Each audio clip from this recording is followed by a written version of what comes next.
So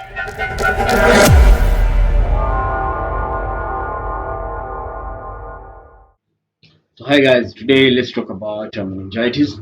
So this is an acute inflammation of the ear and the arachnoid coverage of the brain, which spread into the cerebrospinal fluid. So most commonly due to invasion by bacteria, that is pyogenic meningitis, and less so by viruses, that is aseptic meningitis, tubercular bacilli, that is tuberculosis meningitis, or fungi, that's fungal meningitis. So the commonest bacterial organism are Streptococcus pneumoniae, that is pneumococcus. So Haemophilus influenza and Neisseria meningitidis, that is meningococcus. But also any other bacterial may be involved depending on the circumstance of the invasion and the age of the person. So predisposing factors are low immunity, prematurity, and septicemia, infections in the nose, sinuses, ears, throat, and lungs. So penetrating injuries to the skull and spinal column and congenital malformations of the brain and spine is another factor. So meningococcal meningitis often occurs in the epidemics.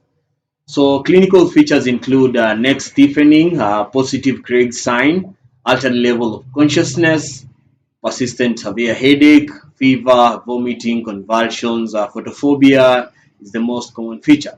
So when a patient presents with this, there's some lab works that and investigations that are necessary to be done. First of all, you do a lumbar puncture and a fundoscopy, which are mandatory. So where possible, a head CT scan where there's evidence of fecal neurological deficit. We also do a hemogram and an ESR. We do a chest X-ray, and we also do other monitox test, history of contact with TB.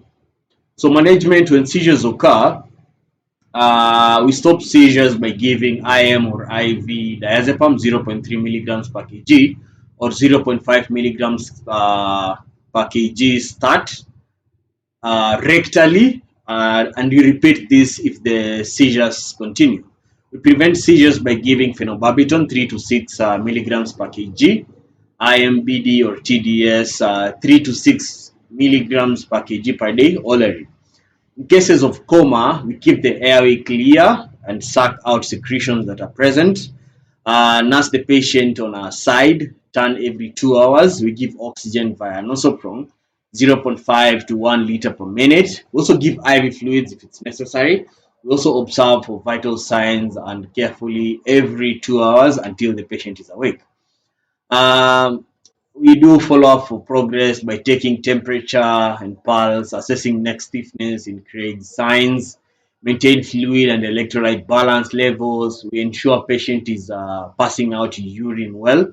We also ensure patient does not get into further seizures by preventing and stopping seizures.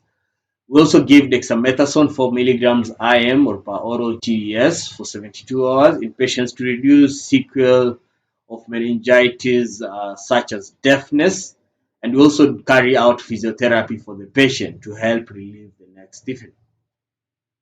Pharmacologically, we manage this. If the cerebrospinal fluid is normal, no meningitis signs, either fungal, viral, we discontinue anti-meningitis therapy and investigate further and treat patients line based on the clinical features and laboratory findings. So for the antibiotics of Streptococcus pneumoniae, we give benzyl penicillin or chlorophenicals or ceftriaxone 24 grams daily IV 12 hourly for 14 to 21 days. We also give vancomycin or meropenem 2 grams per day, IV 8 hourly may also be given. For Neisseria meningitidis, we give benzyl penicillin or chlorophenicals or ceftriaxone may also be given, as we've talked about earlier on. Also give dexamethasone 0.5 to 15 milligrams per kg, IM or per oral, 8 hourly for 4 days in adults to reduce the sequelae of meningitis such as deafness. So for prophylaxis, to those in contact or household members of meningococcal meningitis, give sulfadiazine 1 gram BD per oral for 2 days. or rifampicin 600 milligrams BD per oral, or minocycline 100 milligrams BD per oral for 2 days only applies to adults. So purified capsulate polysaccharide vaccine is available to control outbreaks, but it's must be administered within 3 to 7 days of the case identification to prevent an epidemic. So the vaccine is not very useful for children below 2 years. So there are some complications that may come with meningitis. These include subdural effusion, hydrocephalus, blindness or deafness, secondary epileptic seizures, and mental and physical retardation.